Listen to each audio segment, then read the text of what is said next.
Kuelekea siku ya zimamoto duniani ambayo huadhimishwa kila ifikapo Mei 4 ya kila mwaka, Jeshi la Zimamoto na Uokoaji mkoani Mbeya leo Mei 2 limefanya usafi wa mazingira katika kituo cha afya Kiwanja Mpaka kilichoko jijini Mbeya, lengo ikiwa ni kuendelea kujiweka zaidi karibu na jamii.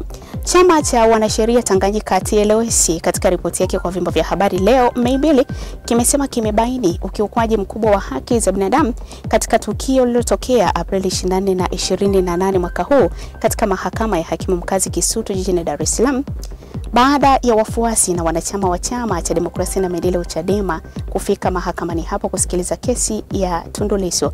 Swali ambalo watu wengi wanajiuliza ni kuwa baada ya kubaini hilo, hatua gani zitafuata? Na shirika la haki za binadamu nchini India linachunguza ripoti kwamba zaidi ya watoto 100 waliugua kwa kula chakula cha mchana shuleni baada ya nyoka aliyekufa kupatikana kwenye chakula hicho.